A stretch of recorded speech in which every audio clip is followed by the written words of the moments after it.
Hi வணக்கம். மைவி3 arts இது மூலமாக நீங்கள் மாதம் லட்சக்கணக்கில் சம்பாதிக்கலாம் அப்படின்னு சொன்னால் நம்புவீங்களா? நம்பி தான் ஆகணும். ஏன்னா இது உண்மை.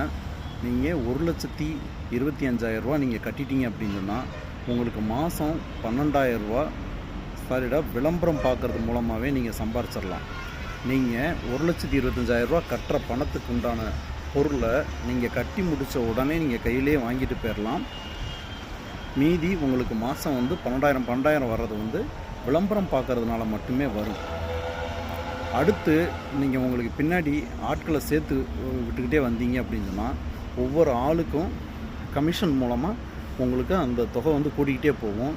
அப்படி பார்த்தா உங்களுக்கு கீழே ஒரு 10 பேரை நீங்கள் சேர்த்து விட்டிங்கன்னா மாதம் உங்களுக்கு 1,00,000 ரூபாய் சம்பாதிக்கிறதுக்கான வாய்ப்புகள் இருக்குது. இதை போய் எப்படி நம்புறது அப்படின்னு சொல்லி நினைக்கிறீங்களா?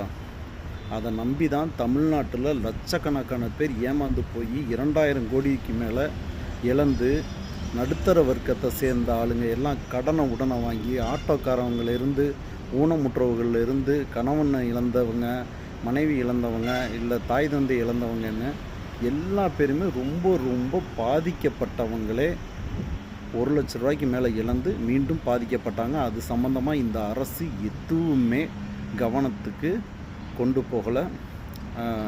அரசாங்கமும் எந்த விதமான தீர்வும் இதுக்கு கொடுக்கல. ரொம்ப சுலபமாக ஏமாற்றிட்டு போயிட்டாங்க.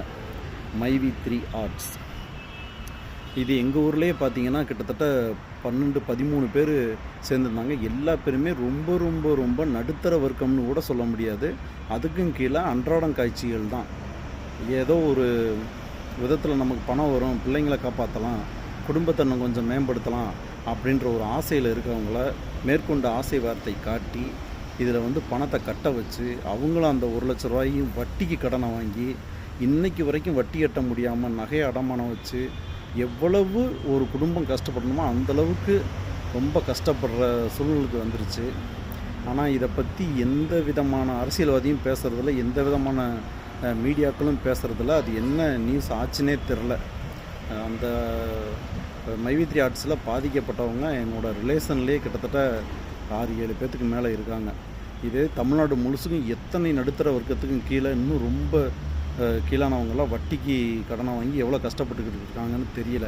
தயவு செய்து இந்த மாதிரி சுலபமாக சம்பாதிக்கலாம் நீங்கள் ஆள் சேர்த்தா அப்படின்னு வர்ற எம்எல்எம் பிஸ்னஸை தயவு செய்து நம்பாதீங்க. அது மேற்கொண்டு உங்களை கடனாளியாக்கி உங்களை தற்கொலை லெவலுக்கே கொண்டு போயிடும். தயவு செய்து யாரையும் இந்த மாதிரி விஷயத்தில் சுலபமாக பணம் வரும் அப்படின்னு ஏமாத்துகிற விஷயத்தில் நம்பவே நம்பாதீங்க.